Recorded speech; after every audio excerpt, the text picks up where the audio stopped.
तेरे गिरने में तेरी हार नहीं, तू आदमी है अवतार नहीं। गिर, उठ, चल फिर भाग, क्योंकि जीत संक्षिप्त है, इसका कोई सार नहीं। हेलो फ्रेंड्स, आप सभी का स्वागत है फिर से अपने YouTube channel science point study में। आज मैं 19 मई के मोस्ट इम्पॉर्टेंट करंट अफेयर्स लेके आई हूँ। ये क्वेश्चन सेलेक्टेड लिए हैं जो कि आपके एग्ज़ाम के लिए काफ़ी इम्पोर्टेंट रहेंगे। आप मेरे साथ वीडियो में अंत तक बने रहें। आपसे 2 क्वेश्चन पूछे जाएंगे जिसका जवाब आपको कमेंट बॉक्स में कमेंट करके देना है। तो आज का पहला क्वेश्चन है, प्रत्येक वर्ष भारत में राष्ट्रीय डेंगू दिवस किस दिन मनाया जाता है? तो इसका सही जवाब है 16 मई। इसमें कुछ इम्पोर्टेंट पॉइंट्स है, उसके बारे में भी जान लेते हैं कि डेंगू मादा एडिस इजिप्टी मच्छर के काटने से होता है।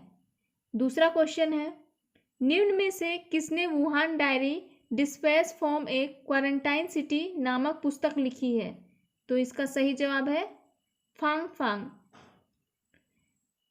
वुहान में कोरोना वायरस प्रकोप से संबंधित घटनाओं का एक प्रत्यक्षदर्शी खाता अब भारत में एक ई बुक के रूप में उपलब्ध है। यह कोविड-19 महामारी के दौरान 60 दिनों के लॉकडाउन पर आधारित एक दस्तावेज है। नेक्स्ट क्वेश्चन है, होसेन कजमपोर अर्देबिली का निधन हो गया है, वह किस देश से थे? तो इसका सही जवाब है ईरान।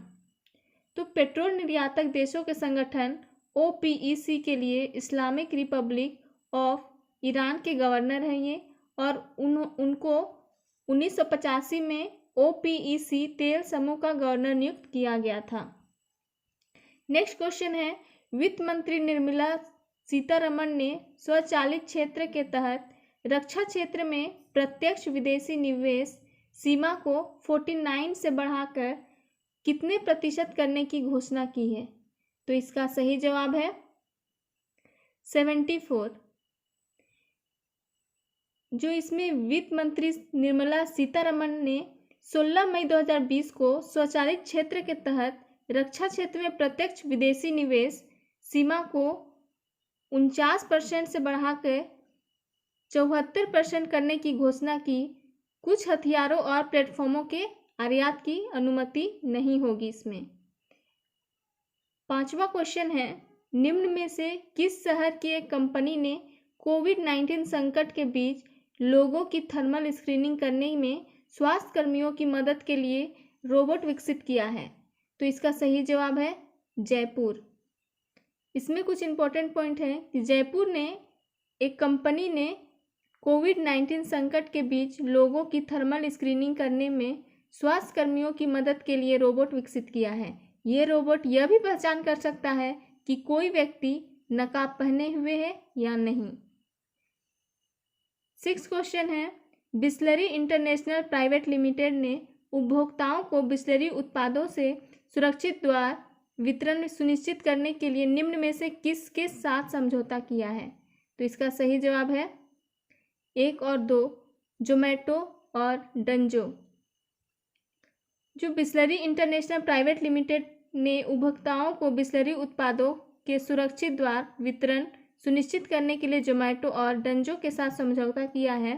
डिलीवरी सेवा प्रदाताओं के साथ सहयोग बिस्लरी के डायरेक्टर टू होम अभियान का विस्तार है। 7वां क्वेश्चन है, ई कोर्ट परियोजना के तहत लोगों को विभिन्न सेवाओं तक पहुंचने में मदद करने के लिए किस उच्च न्यायालय परिसर के अंदर एक ई सेवा केंद्र खोला गया है? तो सही जवाब है उड़ीसा उच्च न्यायालय। ई कोर्ट परियोजना के तहत लोगों को विभिन्न सेवाओं तक पहुंचाने में मदद के लिए उड़ीसा उच्च न्यायालय परिसर के अंदर एक ई सेवा केंद्र खोला गया है। उड़ीसा का जो राज्य पशु है वो है सांभर हिरन। इसके राज्य पक्षी हैं भारतीय रोलर राष्ट्रीय उद्यान, भितरकनिका राष्ट्रीय उद्यान और सिमलीपाल राष्ट्रीय उद्यान है। बांध है इंद्रावती बांध जो कि इंद्रावती नदी पे बना हुआ है, और हीराकुंड बांध जो कि महानदी नदी पे बना है। 8वां क्वेश्चन है, निम्नलिखित में से किसने thermal corona combat headgear launch किया है? तो इसका सही जवाब है दिल्ली पुलिस। इसके जरिए पुलिसकर्मी 10 से 15 मीटर की दूरी से बड़ी संख्या में लोगों के तापमान का पता लगा सकते हैं। भारतीय रोबोटिक्स सॉल्यूशंस IRS के सहयोग से पुलिस द्वारा यह पहल शुरू की गई है।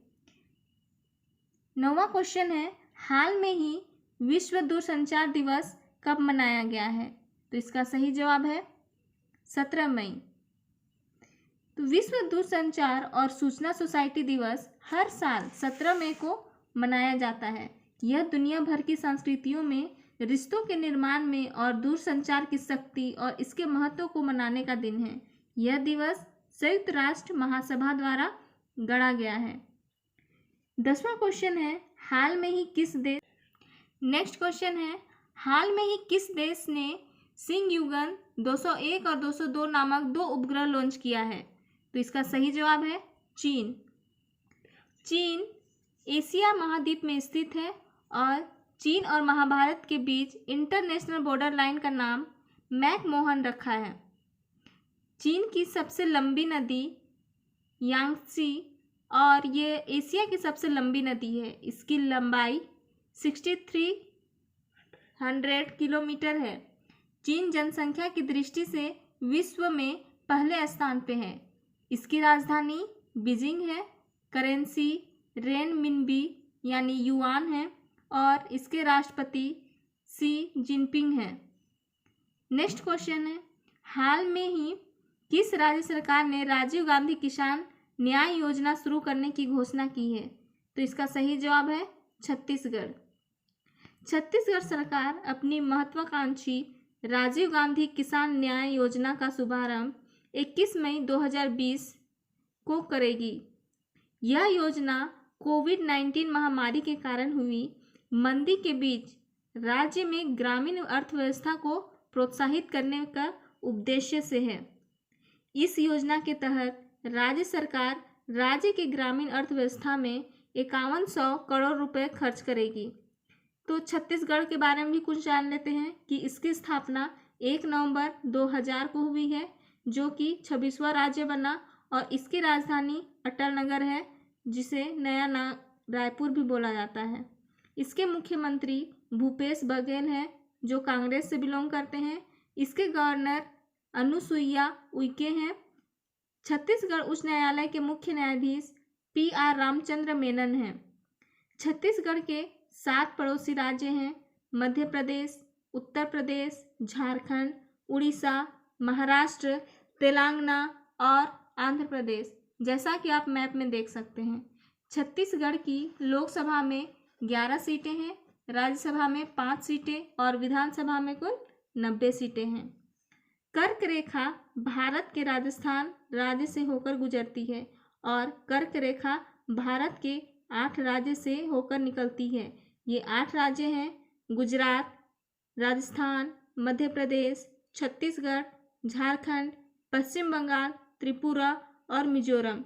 मैप में दिया हुआ है। नेक्स्ट क्वेश्चन, हाल में ही किसने कोविड-19 के लिए अपनी सैलरी में 30% की कटौती करने की घोषणा की है? तो इसका सही जवाब है रामनाथ कोविंद। राष्ट्रपति रामनाथ कोविंद ने कोविड-19 से निपटने के लिए अपने वेतन में 3% की कटौती की घोषणा की है। राष्ट्रपति रामनाथ कोविंद 1 वर्ष तक अपने वेतन का 30% हिस्सा दान करेंगे। नेक्स्ट क्वेश्चन, हाल में ही जारी भारत के रजिस्ट्रार जनरल के आंकड़ों के अनुसार सबसे खराब शिशु मृत्यु दर किस राज्य में है? तो इसका सही जवाब है मध्य प्रदेश। जीवन शक्ति योजना, जिसमें मास्क महिलाएं बनाएंगी 11 रुपये प्रति। जीवन अमृत योजना इम्यूनिटी बढ़ाने के लिए है और संकल्प योजना उमरिया जिला बुजुर्गों को सहायता प्रदान के लिए पुनः मुख्यमंत्री जन कल्याण संबल योजना के तहत है। याद रखिए फ्रेंड्स, ये अभी लॉन्च हुआ है। नेक्स्ट क्वेश्चन है, हाल में ही जीफाई का अधिग्रहण किसने किया है? तो इसका सही जवाब है फेसबुक। फेसबुक ने जीफाई एनिमेटेड इमेज या GIF बनाने और साझा करने के लिए एक लोकप्रिय वेबसाइट का अधिग्रहण किया है। G5 अब इंस्टाग्राम टीम के हिस्से के रूप में काम करेगी। नेक्स्ट क्वेश्चन है, हाल में ही 11वीं हॉकी इंडिया सीनियर्स राष्ट्रीय महिला चैंपियनशिप की मेजबानी कौन सा राज्य करेगा? तो इसका सही जवाब है उत्तर प्रदेश। तो जैसा आपने पहले भी देखा है उत्तर प्रदेश के बारे में कि इसने जियो टैग कम्युनिटी किचन की शुरुआत की है। वर्चुअल अदालतों के जरिए सुनवाई करने वाला यह पहला राज्य है। प्रवासी राहत मित्र ऐप भी इसने लॉन्च किया है और आरोग्य सेतु ऐप को डाउनलोड करना अनिवार्य बताया गया है। नेक्स्ट क्वेश्चन है, हाल में ही जुबैर इकबाल किस बैंक के नए MD नियुक्त हुए हैं? तो इसका सही जवाब है JNK बैंक। तो इसके कुछ इंपॉर्टेंट पॉइंट है कि जम्मू और कश्मीर प्रशासन ने HDFC बैंक के वरिष्ठ उपाध्यक्ष जुबैर इकबाल को जम्मू और कश्मीर बैंक के नए प्रबंध निर्देशक के रूप में नियुक्त करने की मंजूरी दी है। RK चिबर अगले 3 वर्ष तक बैंक के अध्यक्ष के रूप में बने रहेंगे। नेक्स्ट क्वेश्चन है, भारत सरकार और एशियन इंफ्रास्ट्रक्चर इन्वेस्टमेंट बैंक ने किस राज्य में सिंचाई सेवाओं के सुधार के लिए MOU पर हस्ताक्षर किए हैं? तो इसका सही जवाब है पश्चिम बंगाल।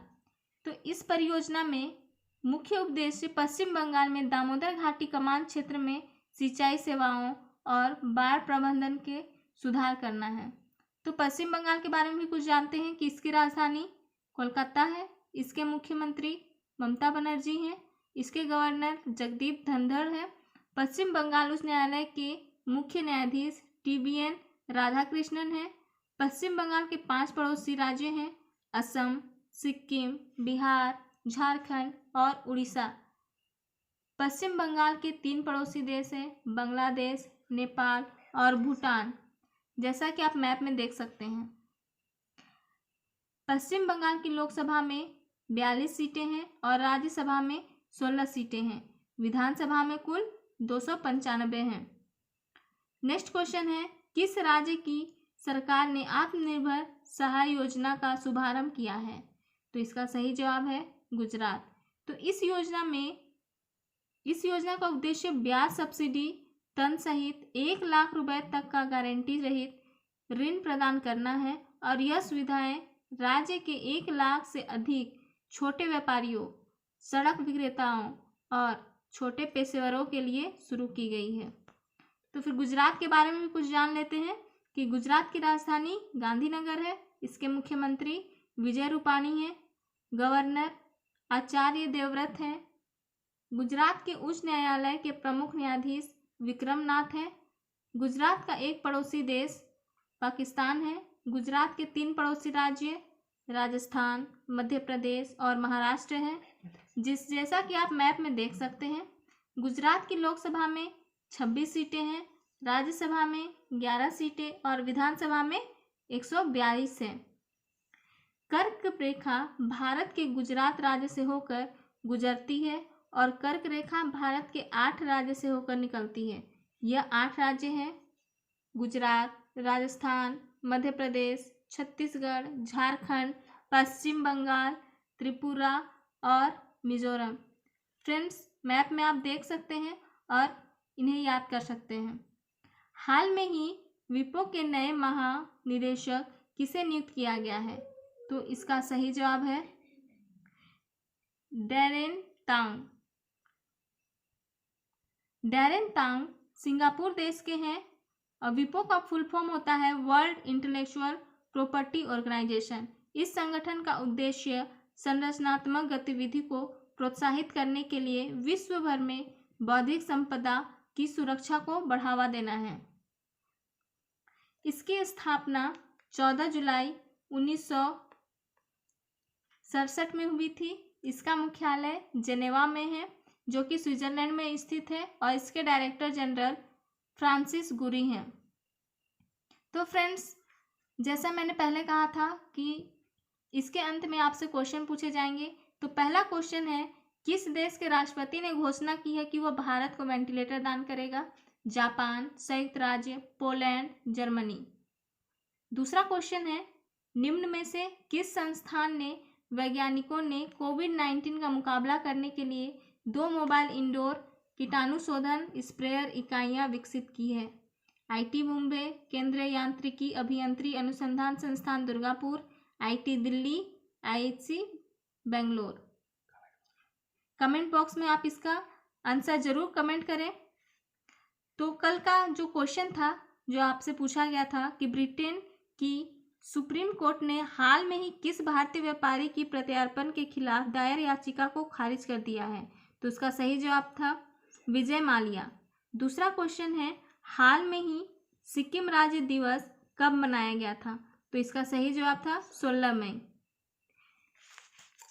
उम्मीद है फ्रेंड्स आपको यह वीडियो अच्छा लगा होगा। यदि वीडियो अच्छा लगा तो लाइक और कमेंट जरूर करें और वीडियो को डेली पाने के लिए इसे सब्सक्राइब करना बिल्कुल ना भूलें। धन्यवाद।